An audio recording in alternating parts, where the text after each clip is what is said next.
All right, Wolfpack Nation, we are back here for part two, y'all, of our interview with ALANA Smith, one of the greatest NC State women's tennis players in program history, talking about all things NC State women's tennis.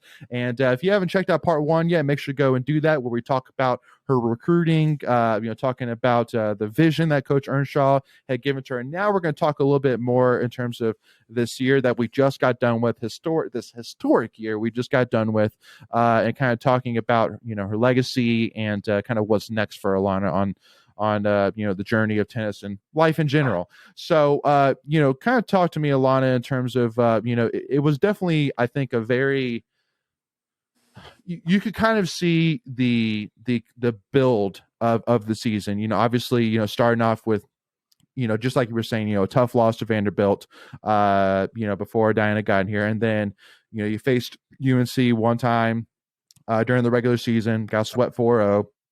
And I think that match, to me, looking back at it now, I think to me seemed like kind of a turning point. Like kind of yeah, no, that's not us. Yeah, UNC's number one, all that jazz, but nah, we shouldn't be getting smoked 4-0 by this team. We're way too talented, too good of a team to be there. Did you kind of get that sense as well of that being a turning point? And would you say there's anything else that kind of stood out to you from the season that was really a building block to what ended up transcribing the rest of the season? Yeah, I would say that match was because, the score was like 4-0, 7-0, but we had, so doubles was a little rough. Okay, we lost the doubles point. We were down Diana, so we already kind of knew going into matches would be a little tough, but we still had a lot of confidence. We were like, okay, we're still a good team. But then we went into singles, and honestly, it was kind of split 3-3. I know three of us were in the lead before the lightning delays and the rain delays, and then once we moved indoors, and everything kind of by the second lightning day, everything kind of switched directions, and that's why the score. I think I would say if the lightning delay and the rain didn't happen, I don't think it would have been 7-0. But you never know, anything can happen. But we were down Diana in that match, and then kind of the whole year we kind of were very up and down because of some weeks Diana would be here, some weeks she wouldn't be here. She'd go play tournaments, and even that little confusion, I think, kind of was messing us up in a way, probably looking back at it. But once Diana was started to be here full time, was literally after that week, after we lost UNC and Duke that weekend, she was here every day, and we were practicing every day. Everyone was kind of locked in, going right into the ACC tournament. So we kind of that's when our season everything just started going up. Yeah. And I do want to kind of jump right to it, because definitely we want to talk about the NCAA. But, before we talk about the NCAA, we got to talk about the ACC championship. And I see you're wearing, and I think the ACC championship shirt. Oh, yeah, I know. I got it on. I don't know if you can see it. Yeah, I saw the flash of the ACC. Let's go. Yeah, no. Hey, listen, I can't say enough. I mean, I know that we've won, a couple of national championships recently with, women's cross country. Mm-hmm. And, we've won ACC championships. I know we tied, this year, actually, I think it was a program record of 4 Team ACC championships in 1 year. Mm-hmm. And I would say easily that this ACC championship was the biggest of all, not only just because of the fact that it was the first time in women's tennis history, but the fact that you only gave up 1 team point, the whole ACC tournament to UNC, who is number one in the country unanimously, and you guys just got swept 7-0 by them, a month or two before that. So, I mean, kind of talk to me in terms of I know, you were saying that you guys didn't have Diana for the first UNC match of regular season, but I mean, tell me honestly, how confident were you heading into that UNC match? I mean, I know you could tell me, I knew the whole time. Yeah, I had no doubt about it. I'm not even gonna lie. Yeah.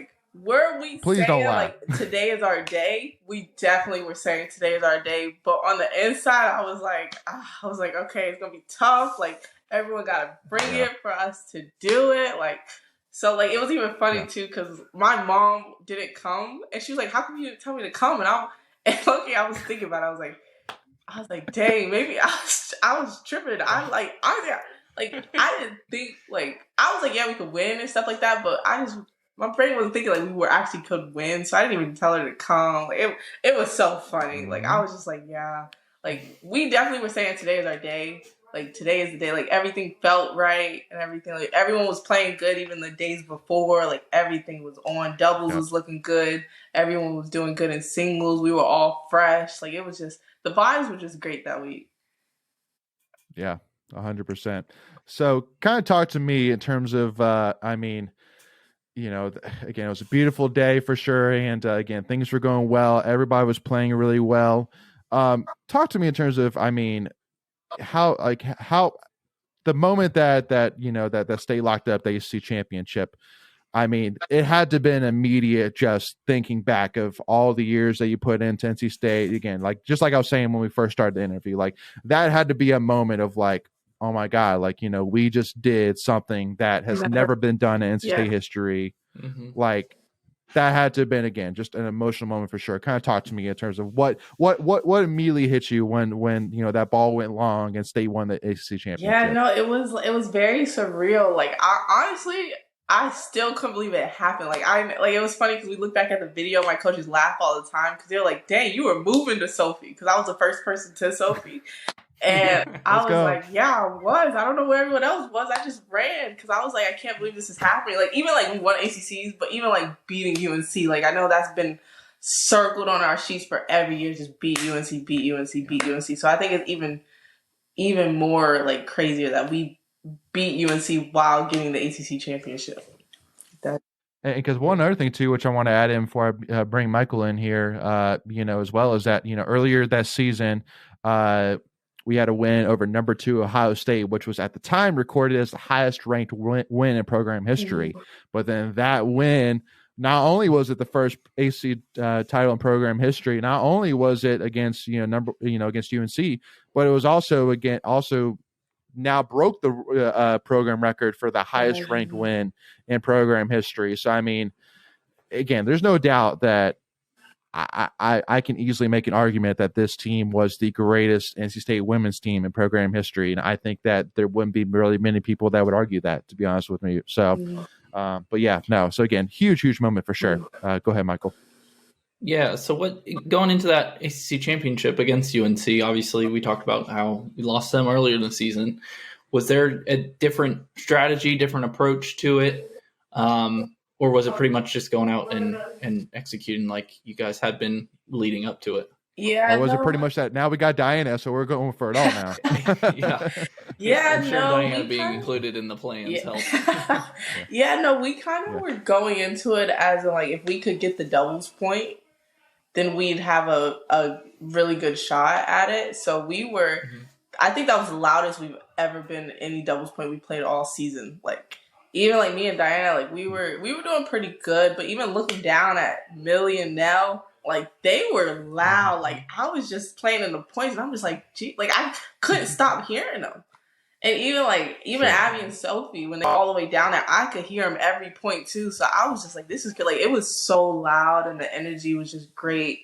So yeah, no, we just were like just going all in for the doubles point because we knew if we could get that, we would have momentum going into singles. And then UNC would kind of be a little shocked to just put a little back, probably a little bit for us to get the doubles point and stuff like that. So, that was about it. So I do want to kind of talk a little bit here, kind of a tangent, and then we'll kind of pick up talking about the championship match. But it was very clear this season in a couple different places that State just still isn't quite getting the respect. And I know that the rankings are based off of computers, but I don't know. I have a hard time believing that. How does State win the AC championship, beat a number 25 Florida State, a number 20 Georgia Tech, and then sweep UNC 4-1 against number 1 team in the country? And you're still going in as the number 4 ranked team in the country, number 3 seed. And then on top of that, you make it all the way to the championship match in NCAAs, beating Stanford, beating Iowa State, you name it, pretty much sweeping most all of them. And then you lose to UNC 4-1. But anybody who watched that match with 2 eyes can tell you that it wasn't a blowout. I mean, there was honestly a point in that where it was setting up where I'm like, I think State's got a pretty good chance of winning this thing, but it just turned right back towards UNC and winning it. But still, at the final rankings had State as number 4, which I'm sitting here saying, like, wait, so like I don't even necessarily know that even if we beat UNC, that we would still have been ranked number 1 in the final polls.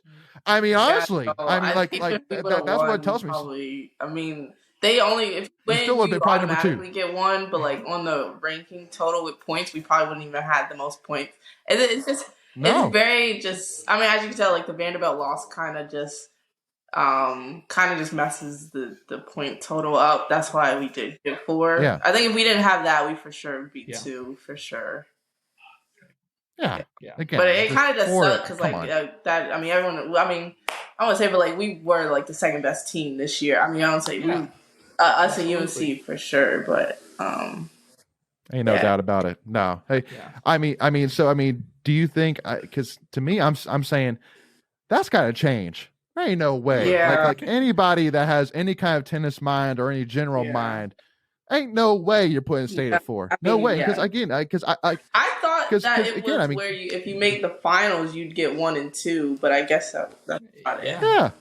And it's funny. Like any other state team that would finish number 4, it'd be crazy. Like crazy.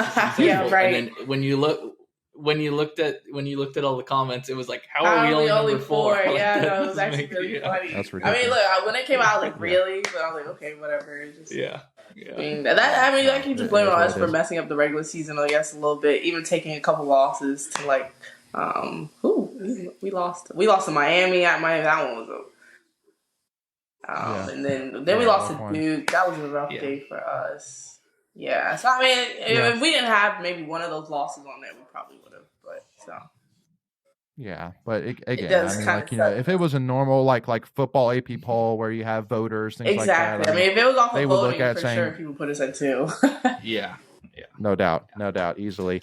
But kind of talk to me. So obviously, I would say that definitely beating Stanford, who I mean, again, has the most national championships of any women's tennis program, arguably, almost inarguable, the like top pillar of women's tennis is Stanford for sure.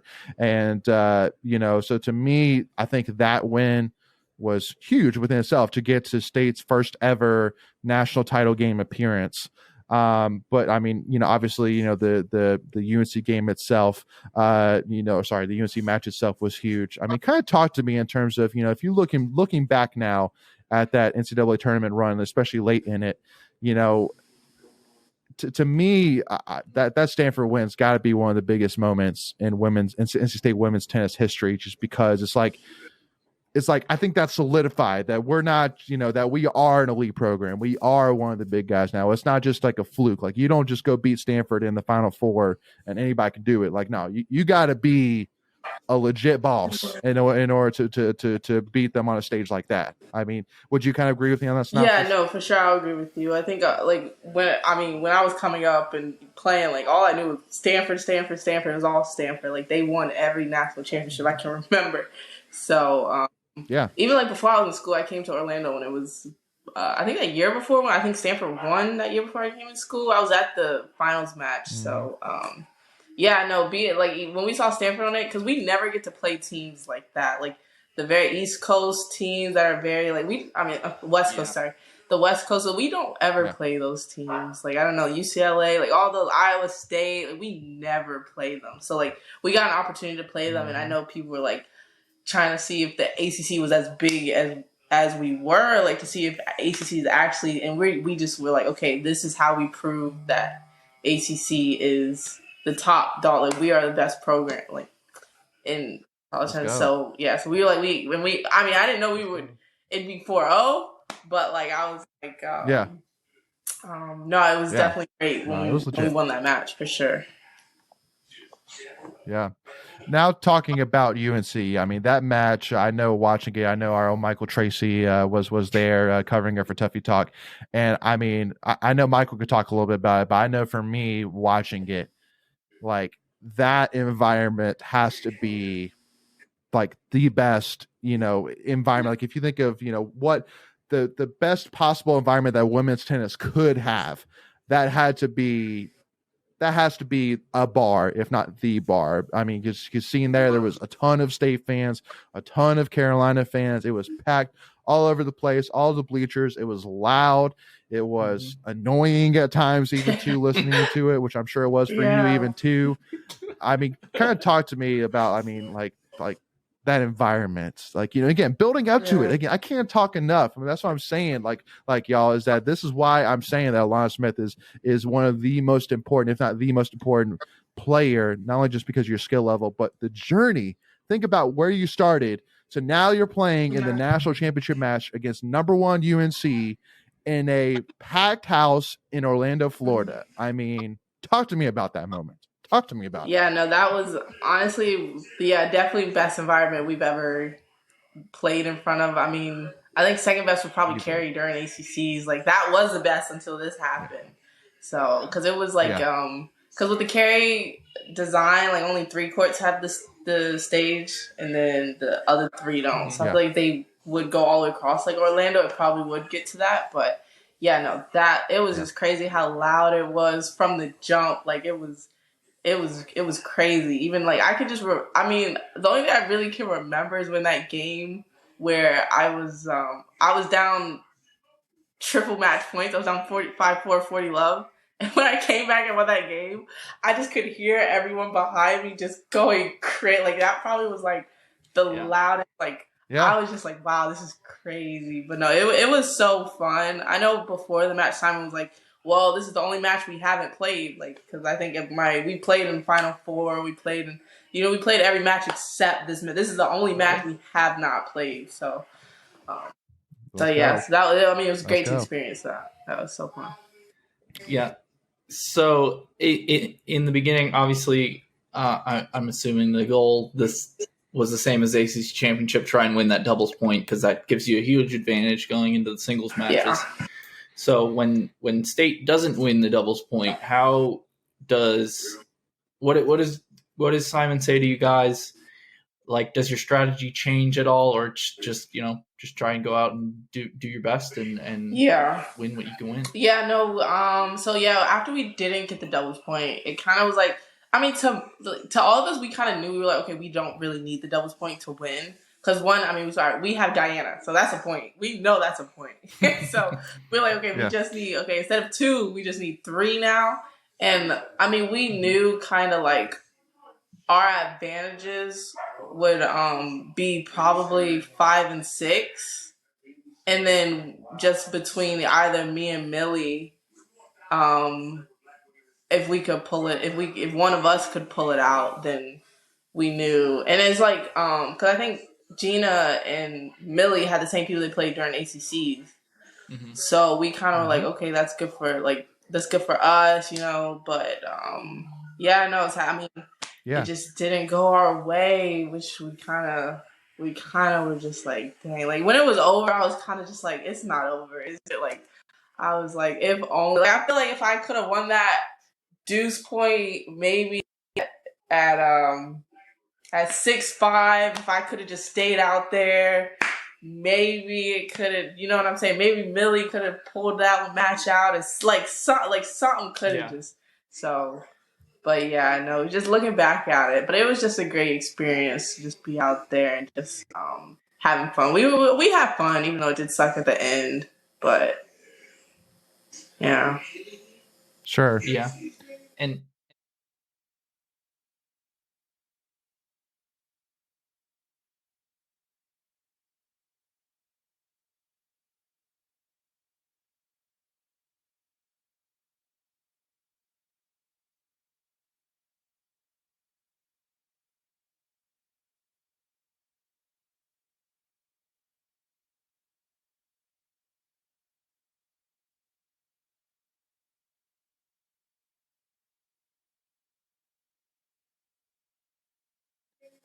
And you faced Fiona Crawley from UNC, who was ranked number 1 in college tennis all season, but they moved her down to face you instead of Diana because Diana beat her in the ACC championships. Yeah. So I wanted to ask, is that like a normal thing that a team will move their number one player down the line to try and get an advantage there? No, I don't know. I still it's funny because we still look at that like really like even that in doubles we kind of looking at it like really.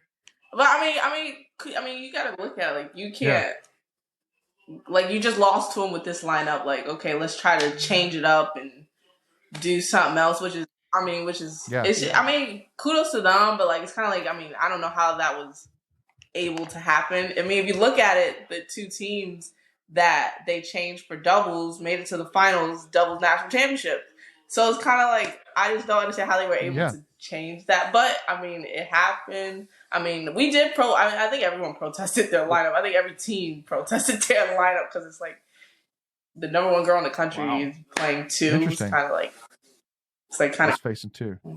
Well, because and again, that's why I'm saying it has to be unique. And because again, I mean, like you're basically UNC is conceding the point against Diana, saying like we're not going to get against Diana. So like that's why like the two things, which again, I'm not necessarily saying like I'm not pointing fingers, but just saying that obviously doubles point was very very close. If that could have swung in our favor, that could have been a game changer. But also too, like you were saying, like. If you could have pulled out that win against Crowley, which I mean would have been huge just for not only just getting a team point, but I think that would have been a huge kick in the confidence of UNC because it's like we literally brought her down to 2. And if we still couldn't get that win, then it'd be like I mean the same thing with the game doubles too. They kind of I mean we kind of felt like they did that so they could try to pull out 2 and 3 and kind of just give up one doubles. Well, I mean, if you look at it, it works. That is, which respect to you. That's what I'm saying. Like you got to take that as hey, respect to you because obviously they didn't want all that smoke. They didn't want that smoke. So yeah. Go ahead, Michael. It's also kind of a risky move if they don't win the doubles point because then they're giving up another singles match to Diana. So then they would have to win 4 out of the 5 remaining singles matches, so it could have backfired. It could have, and I thought, it could have. Yeah. So, but again, just what an awesome match it was. I'm sure it's a moment that you'll remember for the rest of your life. I'm going to put those words in your mouth because I feel pretty confident in that word right there. But kind of talking back and thinking back, kind of looking at what you have accomplished in state, being only the second player in women's tennis history to eclipse over 100 wins and in singles. And you also have 100 career wins in doubles, which definitely not much of a shocker, being with the Anna Rogers for 3 years and then Diana Schneider for a year. So definitely, you definitely had a great partner through, which is awesome to learn from and to develop with. But so, and obviously too, looking at all of your resume, which I have here, which also I gotta give a shout out because having a Wikipedia page about you, that's when you know that you're pretty high levels when you have a Wikipedia page on. Did you know that you had a Wikipedia page? Right, every time I come home, I feel neither of us have a Wikipedia page. I'm like, oh my gosh. yeah, that's when you know.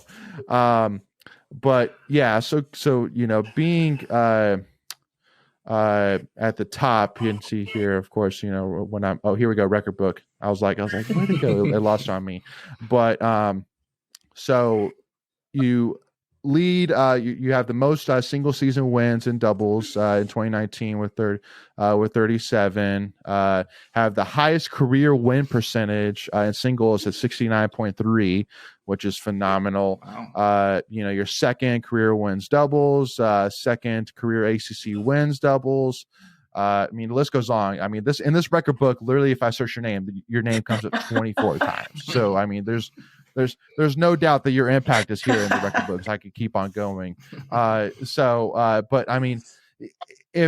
So obviously your resume speaks for itself, being a multiple All-American singles and doubles, multiple All-ACC singles, doubles. But kind of thinking back, if state fans were to look back at ALANA Smith and her career in NC State, what would you want your legacy to be? What would you want to be, what state fans think about when they think about Alana Smith at NC Oh State? gosh, what would I want them to? I mean, I guess that I gave my all to NC State. Like, I really do think Yeah, I enjoyed my time, my 5 years here at State. So I just want them to know, like, I really gave my all for this program and got it to be yeah. the dogs of college tennis. You know. Let's go. Yeah. No, absolutely. And again, I mean, we've preached it the whole interview here, but again, the growth from, your first year back in Yeah. Yeah, 2018, 18. 2017. Yeah. 18. Yep. So the growth from then where, again, the Sweet 16 was like a hope and a prayer to, Final Fours consecutively, and then making it to the first ever national championship match and ACC championship in program history. There's no doubt that I think that any State fan who knows, even heard your name for a half a second would know that for sure. So definitely got to give a hats off there. But and then also too, I do want to kind of ask just kind of a fun question. Would you rather, if coach, had to tell you that, that you are either playing doubles or you're playing singles, which way would you go? I know.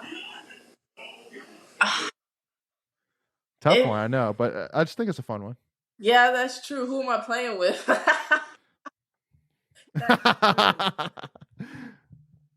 You play with me, and we're No, competing doubles. Yeah, I'd yeah, probably say yeah. No, doubles, just because I have a lot of fun playing doubles. So I think I'm smiling the most when I'm playing cool. doubles than I am playing singles.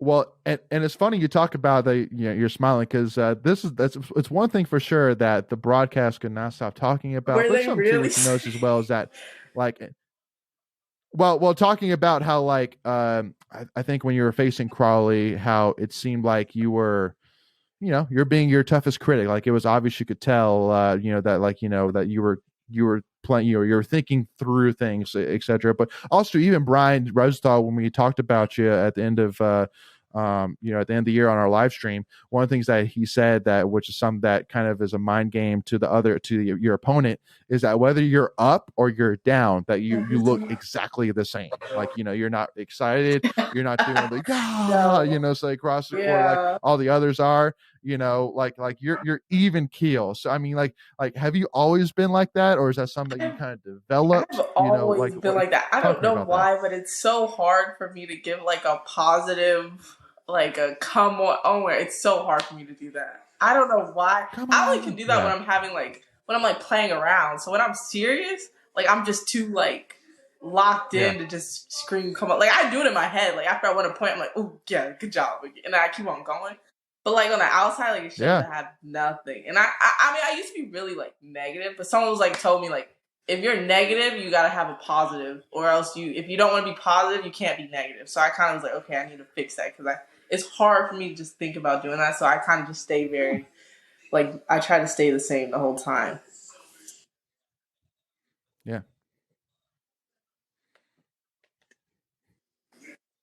Yeah, they don't know what's going on in my head. Yeah.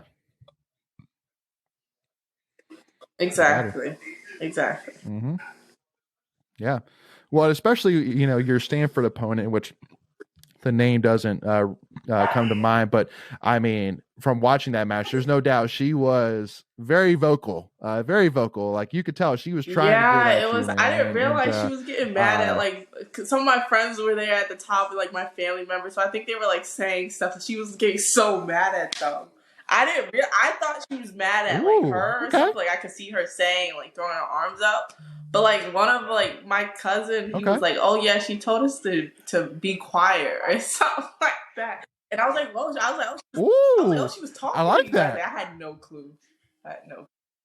But I know they were saying something because I remember my cousin. He said something like "greater," like some cheese or something. It just made me laugh. Like, I was like, "Oh, yeah, let's go!" Up there, I was like, "What are y'all saying?" They were like, "Put her in a body bag." They were saying some crazy stuff up there. I was like, "Dang." That's exactly. Just have them do it. Since we can't do it, we'll get in trouble for it. Just have them do it. They can't say nothing to them up there. So. Hey, I love it. All right, cool. All right. Well, so to kind of wrap this up here, Alana, so talk to me in terms of, first of all, so what was your degree in at So State? I got my degree in sport management. I was poli-sci, then Okay. too many papers for me, so I swapped over to sport management. I hear you. I hear you. Okay, and then so you were. I know we were talking before you were recording. Before we recorded that you're going to be jumping on a plane. So where are you going? What's the tennis Yeah, career looking like? What's life after yeah, tennis? so Give me so a rundown. Simon and Dave both kind of helped me with my schedule for the summer. So I'm going to Okay, Spain tomorrow, Madrid. So I'm gonna play there for let's go. maybe 4 weeks for like some like 25K, 60Ks, 40Ks, and just see how that goes. Hopefully it go well. I come back here and then there's a lot of stuff in the U.S. and maybe I'll even stop back in Raleigh, maybe, or even there's a lot of options. But yeah, hopefully these 3 weeks in Spain go pretty good. Yeah, that's awesome. Have you No, played I in Spain haven't. before? I have not. They said there's altitude there, and so should be fun. I Mm. kind of like altitude, so we'll see. Hopefully, it's good for Okay. me. And so, to kind of like the last two questions, kind of wrap this up. So, I mean, like, how again, I know that you're basically just you've done some professional tournaments before. I mean, now you're out of college. Now you're kind of focusing on the professional. So how does that journey go? I mean, like in terms of do you always see yourself kind of being involved? Does there? I mean, obviously, we want you to be. I know you want to be a professional tennis player for the Yeah, rest of your life, and yeah. continue for sure. But I mean, like how how do you kind of envision the rest of your career? And again, you have a great degree in sports management from NC State. How do you kind of look at that? And then if you do have to step away from tennis or whatever that may be, what would your dream job be? Out using that sports management Yeah, so degree. like say if tennis doesn't work, I always like being like into like sport, either a sport agent or sport marketing. Something still in the sports world. I love sports. Like I have a Cool. problem. Like I think I watch football and basketball more than I watch tennis. So like Okay. Okay. yeah, no, that's what I'm saying. Like I'm all into it. So yeah, so definitely something Okay. still in the That's what's sports up. world with that Yeah. type of thing. Cool. All right. Good deal. Yeah. No, well, again, Alana, definitely, cannot wish you enough of the best for sure. We'll definitely, continue to follow, your journey, and definitely, again, wishing the best for sure. No doubt. I think that we need more NC State representation and professional women's tennis. I know that for me, I always say like I'm tired of, when they show like at the ACC tournament, whether it's basketball or whatever, men's basketball, women's basketball, whatever, that they show the famous alumni. It's Yeah. always the same ones. It's like, Philip Russell, Rivers, yeah, Russell same ones. Wilson, Zach Galifianakis. We need And it's some like, all new right, ones we to need come some new up and ones out step there. up Like, for us. Yeah, for sure. exactly. So we want to see that from you for sure. And, again, definitely, hope to see you back in Raleigh some. Definitely, I'm sure that you'll still be around the program. I'm sure, trying to, trying to bring on continue this big dog reputation Yeah. that you've built here at State. Love it. So yeah, absolutely. Well, thank you so much again for your time, Alana, as well. Really appreciate you coming on and kind of giving us opportunity to kind of help put this awesome bow on all the work that you've done here at State. And again, definitely wish you the best of luck. Thank And you. we'll Thank you continue so to much. follow. Thanks for having me. This is fun. Glad Yeah. to know you had a good time. And again, make sure we said it in the first part, but make sure once again we'll put all the links to all of Alana's social media in the description below. So make sure to go and click that. Go follow Alana and continue to follow along with her as she continues her journey in the professional women's arena. And also to make sure again, if you haven't already, for our end, if you love NC State content, hit that subscribe button, hit that notification bell. It's free to do, and to make sure that you're notified whenever we release any new NC State Tuffy Talk content. And if you enjoyed this conversation, hit that like button and give us a follow after you follow Alana on Twitter and Instagram at Tuffy Talk Now. But thank you all so much for joining us. Make sure again to follow women's tennis, y'all. Women's tennis has grown. It is here. If you are not following them, you're missing out. That's all I got to say about it. If no ifs, ands, or buts about it. Simple as that. Thank you all so much for joining us. We'll see y'all soon, and go Pack, y'all. Yeah. All right, ALANA.